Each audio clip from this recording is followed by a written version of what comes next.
Existe um fenômeno fascinante no mundo automotivo que desafia todas as leis da evolução tecnológica, do marketing moderno e da lógica comercial básica. E esse fenômeno tem nome, sobrenome e RG brasileiro, chamando-se Volkswagen Fusca. Um carro que deveria ter virado peça de museu em algum momento dos anos 70, mas que insistiu em continuar circulando pelas ruas brasileiras como se fosse uma barata indestrutível que sobrevive a qualquer catástrofe, desafiando gerações de engenheiros da própria Volkswagen passaram décadas tentando convencer o mundo de que tinham carros mais modernos, mais eficientes, mais bonitos e mais tecnológicos para oferecer, mas que sempre esbarravam na teimosia inabalável de milhões de brasileiros que olhavam para todas essas maravilhas da engenharia moderna e respondiam obrigado, mas eu prefiro o meu Fusquinha.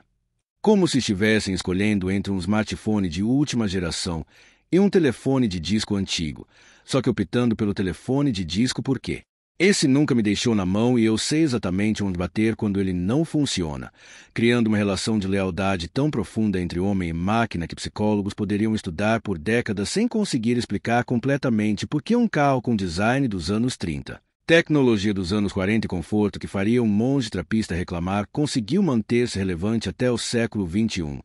como se fosse um vampiro automotivo que se alimentava de nostalgia e se recusava terminantemente a aceitar que seu tempo havia passado há pelo menos 4 décadas. A história do Fusca no Brasil começou em 1959, quando a Volkswagen decidiu que seria uma boa ideia trazer para um país tropical um carro projetado na Alemanha nazista para funcionar nas autoestradas geladas da Europa, decisão que na época pareceu tão sensata quanto vender casacos de pele no Nordeste ou ar-condicionado na Antártida, mas que acabou se revelando uma das estratégias comerciais mais geniais da história automobilística brasileira, porque ninguém imaginava que um carro desenhado para ser o carro do povo alemão se tornaria o carro do povo brasileiro, mexicano, argentino e de meio mundo, provando que às vezes as melhores ideias são aquelas que parecem completamente malucas no papel, mas funcionam perfeitamente na prática. Como colocar abacaxi na pizza ou criar um programa de televisão onde pessoas ficam trancadas numa casa sendo filmadas 24 horas por dia. Conceitos que deveriam ter fracassado miseravelmente, mas que inexplicavelmente se tornaram sucessos mundiais que desafiam qualquer tentativa de explicação lógica, e o Fusca se encaixa perfeitamente nessa categoria de coisas que não deveriam funcionar, mas funcionam melhor que muitas outras que foram planejadas cientificamente para serem perfeitas. O primeiro mistério do Fusca estava na sua capacidade sobrenatural de funcionar em condições que fariam carros modernos desistirem da vida e procurarem um psicólogo automotivo, porque aquele motor traseiro refrigerado ar tinha a teimosia de uma mula e a resistência de um tanque de guerra, funcionando alegremente mesmo quando completamente ignorado pelo proprietário durante meses. Como aqueles cactos que conseguem sobreviver sem água por ano,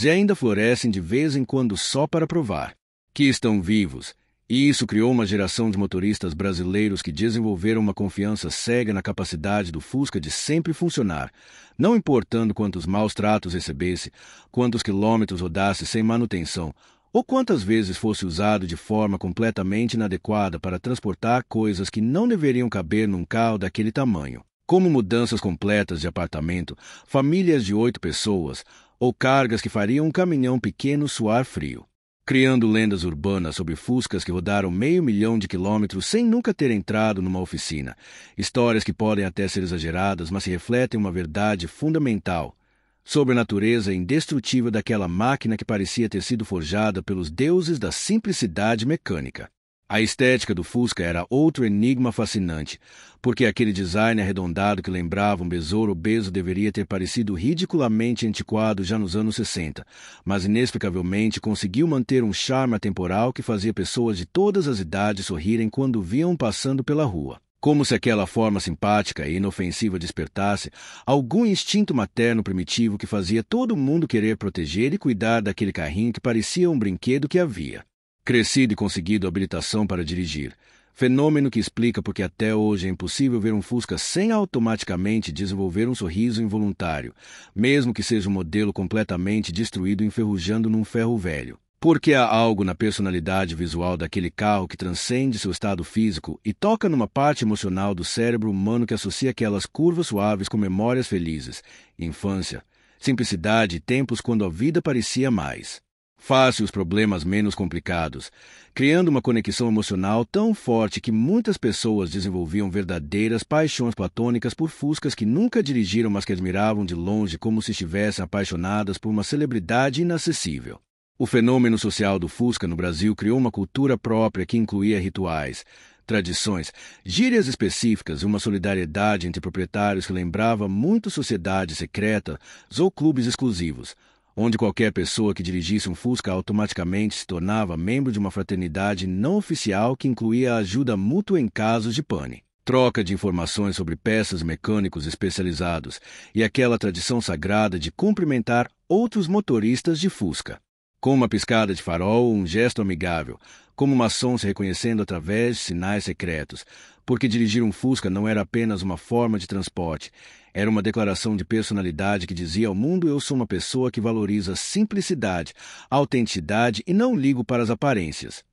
Mensagem que atraía tipos específicos de pessoas que formavam uma comunidade diversa, mas unida pela paixão compartilhada por aquela máquina que parecia ter alma própria, desde universitários sem dinheiro que compravam Fuscas velhos e os transformavam em extensões coloridas de sua personalidade, até executivos bem-sucedidos que poderiam comprar qualquer carro do mundo, mas escolhiam manter seus Fuscas como forma de permanecer conectados com suas raízes, de lembrar de tempos mais simples. A mecânica do Fusca era uma obra-prima da engenharia alemã aplicada à filosofia menos é mais, onde cada componente havia sido projetado para durar décadas e ser reparado por qualquer pessoa com conhecimento básico de ferramentas e paciência suficiente para seguir um manual, criando um carro que era essencialmente um kit educativo de mecânica automotiva disfarçado de meio de transporte,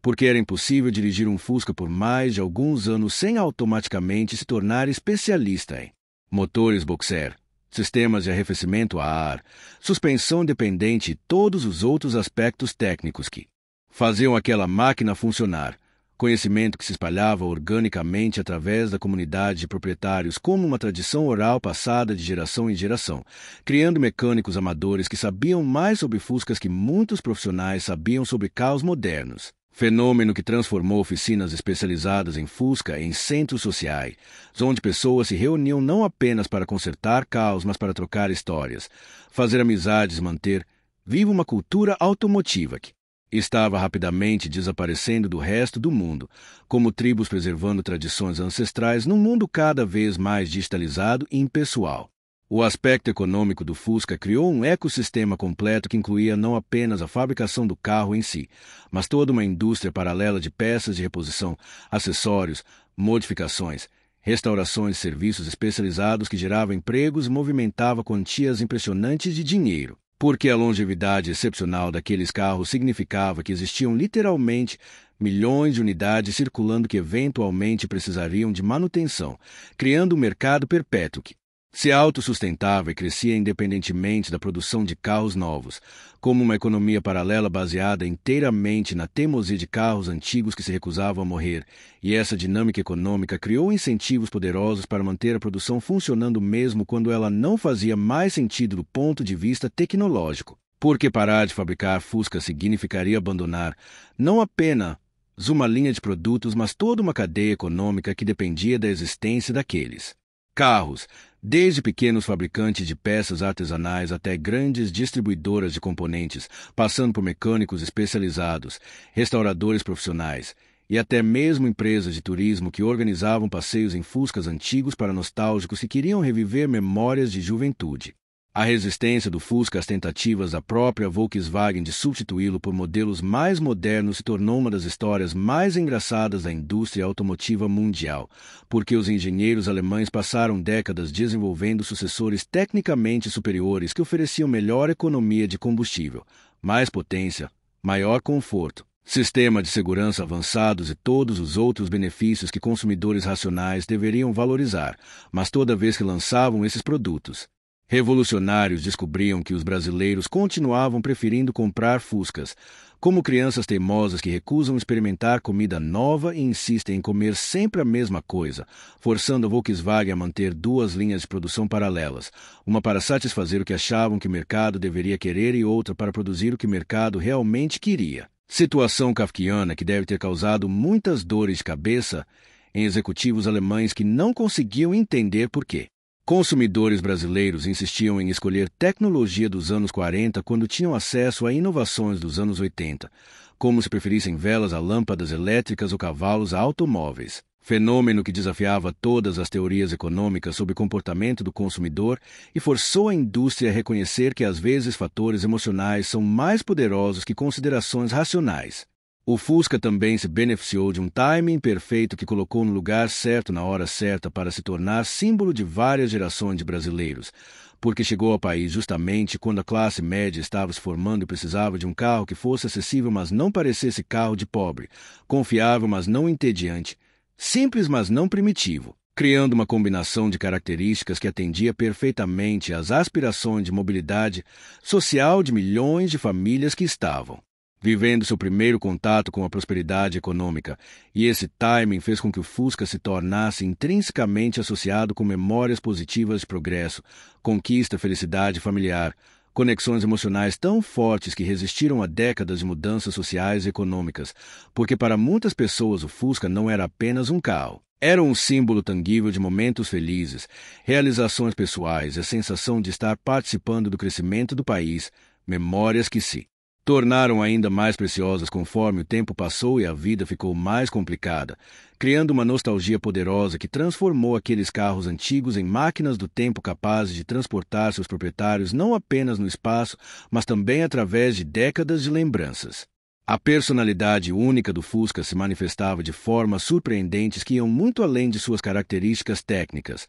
porque cada unidade desenvolvia quirks individuais que a faziam parecer um ser vivo com temperamento próprio. Desde aquele barulho específico que o motor fazia quando estava com humor ruim até a forma particular como cada carro respondia aos comandos do motorista, criando relacionamentos pessoais entre humanos e máquinas que eram impossíveis de replicar com carros modernos. Padronizados, porque dirigir um Fusca significava aprender a conviver com uma personalidade mecânica que tinha dias bons e ruins, manias estranhas, preferências inexplicáveis, uma tendência a funcionar melhor para pessoas que tratavam com carinho e respeito, como animais de estimação metálicos que precisavam de atenção e cuidado para manter o bom humor. E essa antropomorfização natural fazia com que proprietários desenvolvessem vínculos emocionais genuínos com seus carros, dando-lhes nomes, conversando com eles durante viagens e até mesmo pedindo desculpas quando precisavam submetê-los a tratamentos mecânicos desagradáveis, comportamentos que parecem irracionais, mas se refletem a capacidade única do Fusca de despertar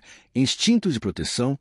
e carinho normalmente reservados para seres vivos. O legado cultural do Fusca transcendeu completamente sua função original de meio de transporte para se tornar ícone pop que apareceu em filmes, músicas, livros, programas de televisão e praticamente todas as outras formas de expressão artística brasileira, sempre representando valores positivos como simplicidade, autenticidade, resistência e charme despretensioso, criando associações simbólicas tão fortes que até pessoas que nunca dirigiram um Fusca sabiam exatamente o que aquele carro representava culturalmente, como se fosse um hieróglifo moderno que todo mundo consegue decifrar instintivamente, e essa presença constante na cultura popular criou um círculo virtuoso onde cada aparição reforçava o status icônico do carro, que por sua vez inspirava mais aparições, mantendo o Fusca relevante e desejável mesmo décadas depois que deveria ter se tornado obsoleto. Fenômeno que explica por que carros que tecnicamente são muito superiores nunca conseguem despertar o mesmo tipo de paixão coletiva, porque lhes falta essa dimensão cultural que transforma objetos mecânicos em símbolos universalmente reconhecidos de valores e aspirações humanas. A comunidade internacional de entusiastas do Fusca criou uma rede global de paixão compartilhada que conecta pessoas de diferentes países, culturas e gerações através do amor comum por aquela máquina. Simples, mas carismática, com encontros, festivais, competições e trocas de informações que acontecem em todos os continentes, provando que o apelo do Fusca transcende fronteiras geográficas e culturais de uma forma que poucos outros produtos manufaturados conseguiram alcançar. Como se aquele design simples e personalidade cativante falassem uma linguagem universal de simplicidade e autenticidade que ressoa com algo fundamental na natureza humana, criando conexões genuínas entre pessoas que de outra forma nunca teriam nada em comum exceto o fato de dirigirem carros com motor traseiro e formato de besouro. E essas comunidades mantêm viva não apenas a memória do Fusca, mas também os conhecimentos técnicos necessários para manter funcionando carros que oficialmente saíram de linha há décadas, criando uma forma de preservação cultural que vai muito além de simplesmente guardar exemplares em museus, mas mantém viva uma tradição automotiva completa com suas técnicas, rituais e sabedoria acumulada. A ironia final da história do Fusca é que sua recusa teimosa em morrer acabou provando que os consumidores às vezes sabem melhor que os fabricantes que realmente querem, porque enquanto a indústria automotiva gastava fortunas em pesquisas de mercado, grupos focais e análises sofisticadas para prever tendências futuras, milhões de pessoas simples continuavam escolhendo um carro que havia sido projetado décadas antes de qualquer dessas técnicas modernas existirem, baseando suas decisões em critérios emocionais e práticos que nenhum algoritmo conseguia prever ou quantificar, como intuição coletiva que sabia reconhecer valor real quando via, independentemente de como ele estava embalado ou apresentado, e essa sabedoria popular acabou sendo mais precisa que todas as previsões científicas. Porque o Fusca realmente oferecia algo que carros mais modernos não conseguiam replicar, uma combinação única de simplicidade, confiabilidade, charme e personalidade que criava experiências de propriedade genuinamente satisfatórias numa época em que a maioria dos produtos estava se tornando cada vez mais complexa, impessoal e descartável, provando que às vezes progresso não significa necessariamente melhoramento, e que existe sabedoria em manter coisas que funcionam bem em vez de mudá-las apenas porque é possível fazê-lo. Lição que a indústria automotiva levou décadas para aprender e que explica porque hoje vemos tantas tentativas de recriar a magia do Fusca em versões modernas que capturam sua aparência, mas raramente conseguem replicar sua alma, porque a alma não é algo que pode ser projetado numa prancheta ou programado num computador. É algo que emerge naturalmente quando o design honesto encontra necessidades humanas genuínas. Se cria soluções que funcionam tão bem que se recusam terminantemente a se tornarem obsoletas, mesmo quando todo mundo insiste que já deveriam ter morrido há muito tempo.